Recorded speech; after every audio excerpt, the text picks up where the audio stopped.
Hi everyone, my name is Megan Postemski and today I'm going to be presenting some of my dissertation research. My paper is titled Mapping Landesque Capital, GIS and Agrarian Landscapes of Downeast Maine. While we often hear about the western frontier of the United States, today I'm going to be talking about the lesser known eastern frontier, which encompasses Maine and New Hampshire. As my title suggests, my focus is Maine, which was part of Massachusetts until 1820 and has thus been treated as the most peripheral of peripheries, a quaint but unrepresentative backwater bypassed by the major events of American history. As with most frontiers, Maine was in fact a center of interaction, an international crossroads hotly contested between the British, French, and Native Americans during the colonial period. Due to clashing territorial claims and warfare, early British settlements were primarily concentrated in southern and mid-coast Maine. Only in the 1760s, after the French and Indian War, did migration to the eastern frontier begin in earnest, with Euro-Americans from southern New England partaking in the greatest west-to-east migration event in U.S. history. Within Maine, frontier settlement primarily expanded in three directions between 1760 and 1820. Pioneers colonized west of the town of Falmouth, farther north on the Kennebec River, and east of the Penobscot River in Downeast, Maine. I specifically examined how Euro-Americans colonized 9 towns within the Downeast region. The term Downeast reflects the region's maritime history, as ships destined for ports in the area sailed from the west downwind to the east, or down east. Although Maine is located at roughly the same latitude as England, the climate is markedly cooler because Arctic currents run along its more than 200-mile coastline, and polar air masses flow across Canada into the region. Given the harsh climate and other obstacles such as dense forests and thin acidic rocky soils, early explorers viewed the Downeast Maine environment as harsher than elsewhere in New England. Negative characterizations of Downeast Maine continued and significantly amplified during the pioneer period.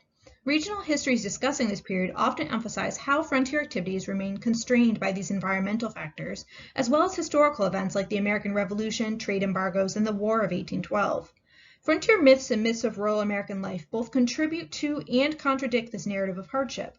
While some myths portray the region as an agrarian paradise where pioneers could live unencumbered on isolated, self-sufficient farmsteads, most reinforce the notion that the wild eastern frontier environment inhibited settler pursuits, especially agriculture.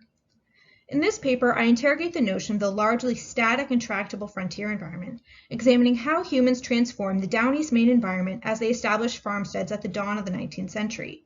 By attaching historic tax data to the landscape using georeferenced historic maps and GIS, I assess variation in agricultural strategies across farmsteads in 9 frontier towns. I also juxtapose modern farmland crop and soil maps to determine how the extent of enclosure at the farmstead or town level correlates, if at all, with environmental conditions like soil type and slope. In what follows, I begin by briefly discussing how people create enduring landscape features, better known as Landesque capital, as they colonize and cultivate landscapes. Next, I introduce the tax data and outline my geospatial methods. I then discuss my results.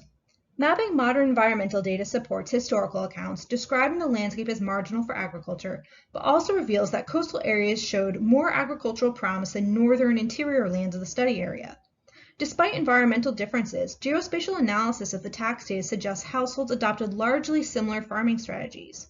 The data likewise highlight how relatively large productive farms were not necessarily confined to prime lands, which underscores how factors besides the environment, like access to wealth, labor, and tools, shaped agricultural outcomes in the frontier region. To secure land on the frontier and have any hope of realizing romantic frontier myths, settlers had to enclose the landscape. As they enclosed the landscape, bounding and dividing the land with features like stone walls and fences to form gardens, fields, and pastures, settlers created Landesque capital. Landesque capital refers to any investment in the land with an anticipated life well beyond that of the present crop or crop cycle. Pierce, Blakey, and Harold Brookfield developed the concept to better understand land degradation around the world. While usually associated with declining quality, they suggest the term land degradation is best conceived as a loss of capability, a loss of intrinsic qualities that in turn limits the land's suitability for a particular activity. Only through landscape management, which involves practices like crop rotation, fallowing, manuring, irrigation, and fencing fields, can people forestall degradation and restore landscapes to their previous capabilities. Examples of Landesque capital that have an enduring impact on the environment and enhance agricultural production include terraces, dams, irrigation systems, boundaries like stone walls, fences, roads, and anthropogenic soils. Such features are all constructed, maintained, and improved through the continuous toil of multiple generations of farmers. Despite its broad relevance to agricultural research, historical archaeologists rarely frame landscape features such as soils, field systems, boundaries, and roads in terms of Landesque capital. In colonial contexts especially, considering the concept is worthwhile because landscape change has often been framed as exploitation and degradation, the culmination of bad old colonial habits. To better understand how Downeast Maine settlers transformed the landscape through enclosure, generating Landesque capital, tax valuations prove invaluable. Tax valuations provide a detailed listing of taxpayers in nearly 60 different types of property, ranging from barns and mills to barrels of cider, swine, and real estate.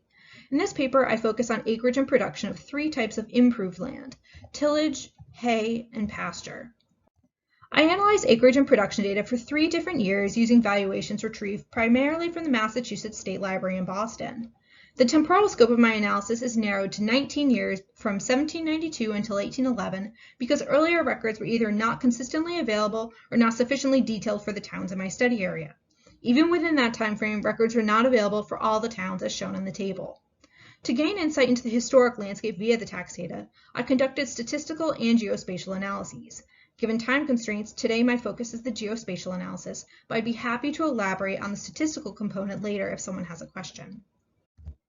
Linking the tax data to historical maps in GIS involved 4 steps: obtaining historical maps for each town, georeferencing and digitizing these maps, inputting map attributes and tax data, and mapmaking analysis and interpretation.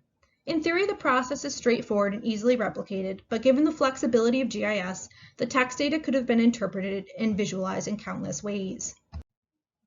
In total, I retrieved 10 historical maps of towns in my study area dating from 1787 through 1798. Most resemble the map at left in terms of the level of detail, including landowners and sometimes acreage. These maps were then georeferenced in QGIS, an open-source GIS program. I georeferenced the map of Deer Isle, and Weston Connor georeferenced the remaining town maps, graciously sharing and giving me permission to use the files. Next, we digitized the map features in QGIS, creating shapefiles and tracing the historic property boundaries. In so doing, we generated approximately 1,700 parcels. To tie the tax data from 1792, 1801, and 1811 to these historic parcels, I assigned each landowner a unique individual ID number in QGIS.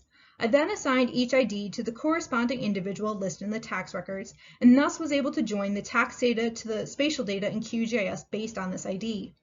Of the approximately 1,700 parcels, I attached data to 730 lots, which is 42% of them, which were owned by 375 different individuals. The majority of individuals owned 1 or 2 lots on the frontier, but a handful of individuals claimed more, especially in Orland, Sedgwick, and Blue Hill. In terms of geographic coverage, mapping confirms that more coastal than inland lots have tax data attached because interior parcels were more often unclaimed and thus lacked ownership information on the maps. In terms of temporal coverage, mapping the tax data by year highlights not only gaps in the archival data set, but also the longevity of frontier households. Given that the historical maps generally predate the tax records, if households were named in maps and taxed in 1792 and 1811, or in all 3 years, then they owned and likely occupied their lots for at least 2 decades, if not longer. These properties, shaded in purple and turquoise, have the most robust archival data in the study area and thus can offer the most detailed insight into landscape change at the dawn of the 19th century. To visualize and analyze the historic tax data in GIS, I created 4 types of maps. The first type, seen at left, depicted tillage, hay, and pasture acreage. The second depicted the yield per acre per farmstead. I focused on yield per acre as opposed to total production, so that I could compare production rates through time regardless of farmstead size. The third type of map helped assess change in the landscape and productivity through time. To create these maps, I simply used the field calculator tool in QGIS to determine whether land acreage or yield per acre increased, decreased, or held steady between 1792 and 1801 and between 1801 and 1811. Finally, I made summary maps that depict the total acreage of improved land per household, including tillage, mowing, and pasture. These maps are useful to compare farmstead size through time and whether farmsteads in one town were typically larger than in others.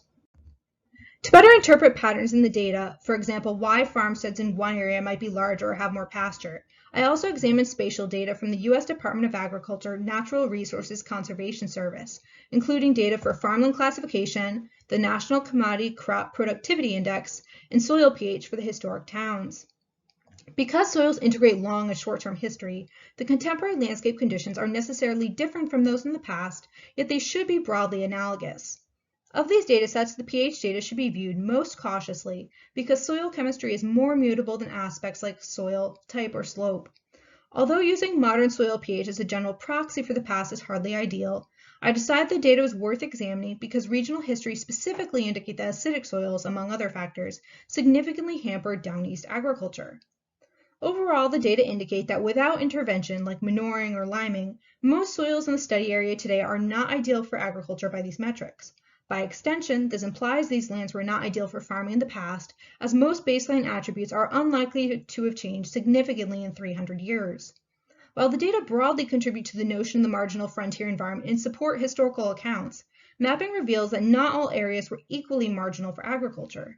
In fact, the data demonstrate that if a person wished to establish an 18th century style farmstead to cultivate crops and raise livestock and land quality were their primary concern, then the farmstead would be best situated along the coast in a town like Castina, Penobscot, or Orland. Conversely, the data suggests inland and northern areas would likely have been more difficult to cultivate as they were typically not comprised of prime farmland, had lower soil pH, and more.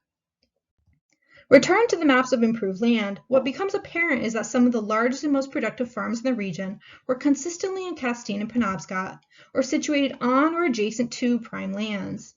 This patterning underscores how the frontier environment was not homogeneous or wholly intractable. In fact, portions of the frontier landscape possess attributes of the mythical Garden of the North, being relatively level with fertile soils, good drainage, a reliable water supply, and so on. Farmers at the time were keenly aware that land quality varied between and within towns. Consider the case of Blue Hill, for example, where resident Jonathan Darling wrote a letter to a Mr. Stevens at 11 p.m. on May 26, 1791, complaining that lots in Blue Hill were not distributed at random by the Committee of Lands but through nepotism. He particularly begrudged committee members John Peters, John Roundy, Nathan Parker, and Robert Parker, who are listed here, because they shuffled into their own hands and into the hands of a few particular friends between 15 and 200 acres of the best land in Blue Hill. In contrast, to him the committee would allow no such privilege, he writes, but they would pick me a lot that is nothing but a mountain of rocks and not worth a sixpence. Tax valuation data corroborate Darling's claims. In 1792, a whopping 110 acres, or 55% of his 200-acre property, was unimprovable, compared to only 21 acres, or 6%, of Robert Parker's property, which spanned 329 acres. Some settlers like Darling thus found their farmstead's productivity not only constrained by environmental attributes like soil quality and topography, but also by their peers on the committee who strategically apportioned the frontier landscape to reserve first-rate lots for themselves and their friends. While Robert Parker managed one of the largest farms in the region on some of the best land in Blue Hill, other settlers successfully established relatively productive farms on less prime lands and continuously revised these farmsteads. For example, William and Mary Foster of Northeast Historical had more improved land than most households regardless of year, with a total of 36 acres in 1792, 39 acres in 1801, and 74 acres by 1811. The Fosters also consistently improved their farm's production and yield per acre through time.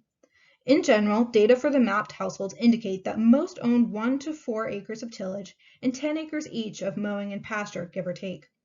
By comparison, an ideal southern New England farm in the late 1700s typically included 4 to 5 acres of tillage, 6 to 13 acres of hay, and 5 to 15 acres of pasture, among other lands.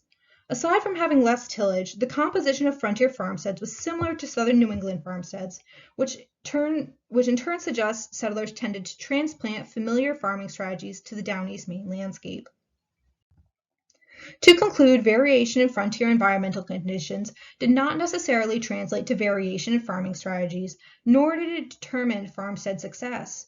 Instead, pioneers, like people elsewhere, could establish relatively large productive farms on marginal and prime lands by bringing what resources they had to bear on the landscape, like time, money, tools, and labor, shaping and molding it rather than simply adapting to it. Although households did not compare farmland acreage and productivity through time like I did today using GIS, they would have recognized the changes in the political, economic, social, and cultural landscape and adapted their farming strategies accordingly.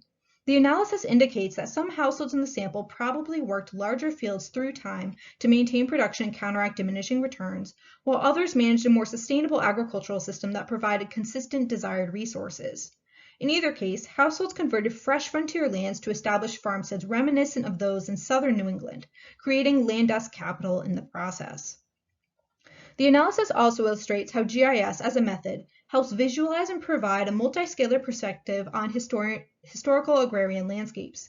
However, because only a portion of the tax data could be analyzed given the limitations of the historic maps, GIS approaches presented here are best paired with more traditional and comprehensive statistical analysis.